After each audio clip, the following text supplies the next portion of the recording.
Ilmu itu apa? Ilmu itu sederhana, sesuatu yang mudah. Karena ilmu itu fitratallahi allati fataran nasa alaiha. Misalnya begini, saya orang miskin, nggak punya apa-apa. Sudah nggak punya apa-apa, nggak punya jabatan, terus keluarga yang nggak pati loyal, mungkin istri ada ngidolakan kita, bahkan anak kita sendiri juga agak ngidolakan kita. Itu kan sial-sialnya orang, anak kita aja nggak pernah ngidolakan kita. Tapi untuk bahagia itu sebenarnya sederhana. Sederhananya begini. Orang pinter itu ingin mempertahankan kehidupannya, terus pinter sampai berobat habis banyak ke Belanda, ke Jepang supaya mempertahankan nyawanya. Si miskin ini kalau dia setiap makan, ya Allah, saya dengan makan ini mempertahankan nyawa saya. Sehingga makan itu satu kajian ilmiah bahwa ini luar biasa. Bahwa orang punya Alphard, punya uang 1 miliar, itu tidak mempertahankan sesuatu yang pokok, yaitu nyawa. Orang tidak punya Alphard itu hidup, nggak punya uang 1 miliar hidup. Tapi kalau nggak punya nasi 1 piring, nggak punya air 1 gelas bisa mati. Artinya apa? Orang miskin itu yusyarikul aghniya, sama dengan orang-orang kaya dalam hal kepemilikan hal-hal yang pokok. Tapi kadang-kadang orang miskin itu ya nyon sewu agak belagu, sudah miskin ingin punya Alphard, sudah miskin ingin punya Alphard, ya dia tersiksa. Harusnya cara berpikir nggak punya Alphard itu masih hidup, nggak punya uang 1 miliar masih hidup. Yang punya Alphard hidupnya juga pakai nasi 1 piring, yang punya uang 1 miliar juga pakai nasi. Ya kalau itu kan sama, saya punya. Kalau gitu kan bisa miskin rasa kaya itu. Itu memang harus dilatih. Nah, kalau orang kaya kan rumahnya banyak di mana-mana. Memangnya kalau rumahnya banyak di mana-mana terus tidur di sini 1 jam, di rumah itu 1 jam, malah nggak bisa tidur kan? Tetap aja yang dipakai 1 kamar. Itu gunanya apa punya rumah banyak? Setidaknya zaman miskin itu dia berpikir gunanya apa punya rumah banyak yang dipakai ya hanya 1. Meskipun suatu saat kalau dia kaya juga berpikirnya agak rubah. Ya penting punya rumah banyak biar kemana-mana punya rumah, nggak apa-apa. Tapi sementara masih miskin jangan berpikir seperti itu. Lah yang menjadi miskin kacau kan sudah miskin berpikirnya gaya orang kaya, itu kecelakaan ya. Lah itu ilmu, maksud saya itu ilmu. Sehingga dulu Nabi ngajari orang miskin itu sederhana. Ketemu orang miskin sama Nabi diajarkan. Nabi diantara ajarannya begini.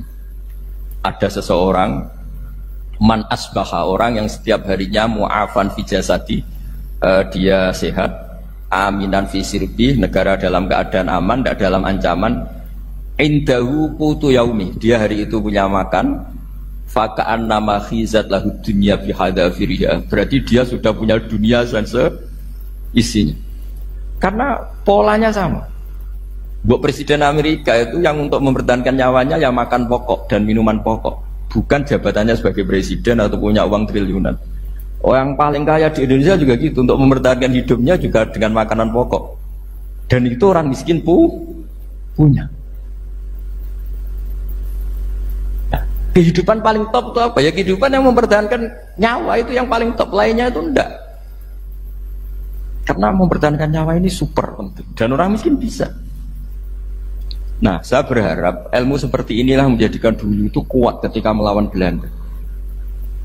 Kenapa kuat? Karena mereka gampang syukur. Barokahnya gampang syukur itu selesai dengan dirinya sendiri. Kalau bahasa intelektualnya itu, orang kalau sudah selesai dengan dirinya sendiri bisa berpikir memanfaati pada orang. Dulu orang-orang miskin ketika era sahabat, termasuk era para ulama yang mendidik para umatnya, itu selesai dengan dirinya sendiri. Nah sekarang banyak orang miskin juga termasuk orang kaya, bahkan belum selesai dengan dirinya. Wah itu angel, ngajak jihad angel, karena dengan dirinya saja belum selesai. Maka masyhur itu kan ketika perang Tabuk ada orang datang, kira-kira kalau Indonesia pakai beras 4 kilo, ya Rasulullah yang 2 kilo tak kasihkan keluarga kami supaya bisa makan, yang 2 kilo tak kasihkan jenengan untuk biaya perang. Perang Tabuk itu perang tersulit, disebut perang Dhatil Usra. Sekarang hitung saja, ini coba dihitung, mungkin yang bagian kasir tahu. Kalau 2 kilo kali 3.000, umat Islam pas itu sekitar hampir 3.000, itu sudah 6.000 kilo. 6.000 kilo itu artinya apa? Orang miskin ketika perang membiayai dirinya sendiri, itu satu. Kedua, dengan mental memberi, orang ini tidak tamak. Barokahnya tidak tamak, tidak nyalahkan yang kaya. Efek dari itu apa ketika perang Tabuk? Sumbangan dari Sayyidina Utsman yang jumlahnya besar sekali, yaitu diantara 1.000 dinar. 1 dinar kira-kira 4,25 gram, berarti sekitar 4.000 gram. itu bisa diberikan alat perang. Sumbangan dari Abu Bakar juga bisa dipakai beli kuda untuk perang. Nah bayangkan kalau kebutuhan orang miskin ini untuk makan itu nggak mau urun. Wah saya miskin, nggak perlu urun, saya miskin dipakai alasan terus. Maka jumlah 3.000 ini akan mengurangi anggaran untuk belanja peralatan perang karena untuk konsumsi orang miskin. Jadi itu kadang mangane tanduk itu kan repot. Wes miskin mangane tanduk, nak antri mo kan ribet. Artinya apa? Perang ini tidak fokus karena ngurusi konsumsi untuk orang-orang miskin. Nah, dulu zaman Nabi orang miskin pun semuanya heroik. Mereka dibantu gak mau, inginnya bantu. Sampai dicibir sama orang munafik. Apa gunanya sedekah 2 kilo? Wong perang ini perang besar antar negara. Pas itu mau perang melawan Romawi. Sampai orang munafik bilang alladzina almizuna almuttawiina minal mu'minina fis sadaqati walladzina la yajiduna illa juhdahum faskharuna minhum. Orang-orang munafik digambarkan Allah orang-orang yang mencibir sedekah kecil. Wong untuk perang besar kok sedekahnya hanya 2 kilo. Tapi yang mahal bukan 2 kilonya. Kalau ada 1 juta orang miskin menyumbang negara 20.000, itu artinya apa? Kita punya rakyat yang inginnya hubungannya dengan negara memberi. Tapi coba kalau kita 2 juta rakyat yang inginnya dari negara mendapat, pegawainya demo ya. Nah ini ajarannya Nabi yang luar biasa. Dulu Nabi itu bisa mendidik orang miskin pun bermental memberi. Nah barokahnya bermental mendiri ini mereka selesai dengan dirinya sendiri. Coba kalau mereka tidak bawa makanan sendiri ketika perang, mungkin kuda yang untuk perang, terus mereka berpikir, ini saja disembelih supaya kita bisa makan. Ribet kan? Ngapain beli senjata yang mutakhir, makan saja nggak bisa. Tapi barokahnya mereka urun sendiri. Mereka selesai dengan dirinya sendiri. Ini hebatnya didikan Rasulullah Shallallahu Alaihi Wasallam. Nah dulu Mbah Hashim dan kawan-kawan itu berhasil mendidik seperti itu. Santri yang miskin-miskin itu kalau ngaturi kiai duwene telo itu kayak no telo, duwene wi itu kayak no wi. Sehingga kiai sing wis mapan-mapan, misalnya kasus kula wonten kan mun setengah mapan. Ya akhirnya yo iso mangan wi. Jebule wi ku yo enak. Santri yo seneng mergo kiai ini seneng pancen wis suwi mangan pizza misalnya. Nah, tapi nak sing melarat terus aku melarat kiai tak kei wi mosok doyan. Wis melarat medhit di alasan kan ribet kan. Ini yang perlu dihilangkan. Medhit kok berargumentasi. Yang mahal itu bukan winya, mental memberi. Orang itu kalau mentalnya memberi itu berarti selesai dengan dirinya. Tapi kalau tidak bermental memberi pasti tamak. Dan tamak itu mesti menghakimi orang lain. Maka dalam kitab Hikam diterangkan penyakit terberat itu tamak. Kenapa? Karena orang pikir itu tidak ada kata-kata kitab Hikam, bukan kata saya. Yang ada itu tamak. Misalnya gini, saya kenal PLT Bupati Kudus. Tidak pernah saya bilang beliau kikir. Tapi sekali saya pernah ngajukan proposal tidak kesampaian. Wah, beliau medit. Jadi saya menvonis medit itu sebetulnya ya karena punya keinginan tidak kesampaian. Coba kalau tidak, gue medit orang serap penting. Misalnya anak-anak muda sama orang-orang cantik di Jakarta, pernah nggak kamu bilang itu sombong? Enggak kan? Setelah kamu bilang, Mbak aku ingin kenalan Mbak sampean, terus dia agak mau, baru kamu bilang sombong karena keinginan kamu enggak. Nah, bayangkan kalau orang bermental tomak kayak apa bangsa ini. Nah, sahabat itu dididik oleh Nabi, tomak itu selesai karena keinginan mereka memberi. Sehingga Indonesia bisa merdeka begini itu barokahnya didikan ulama, semuanya ingin memberi. Dulu belum ada negara, tentara-tentara kemerdekaan kalau di kampung-kampung itu ya dibiayai donatur-donatur, termasuk bahasa saya, buin saya dulu. Itu berapa ton aja beras untuk pasukan Hizbullah, pasukan TNI. Di Aceh ada Dawud bereh, ada yang baca berueh. Jadi baca aja kayak kira asap ada yang bereh, ada berueh. Saya juga gak tahu orang Aceh kalau baca bereh. Nyumbang berapa emas untuk kemerdekaan Indonesia.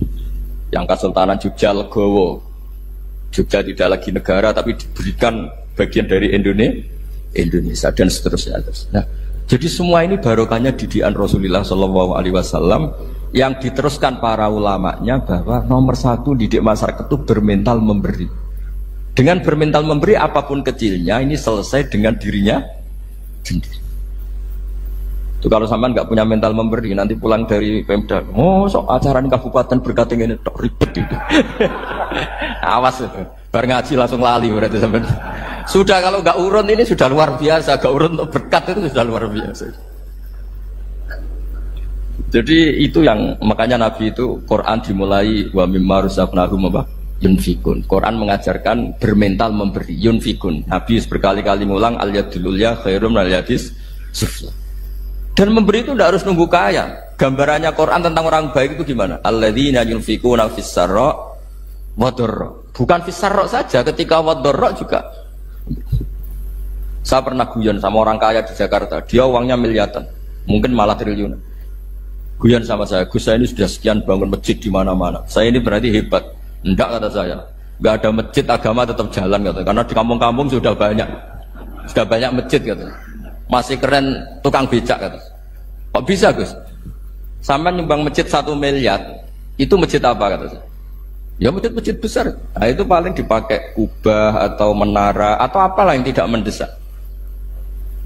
Tapi kalau orang miskin, ngutangi orang miskin itu kalau nggak utang hari itu nggak makan. Kan nggak mungkin tukang becak ke utang ada bank atau orang kaya raya, kan kenal saja enggak.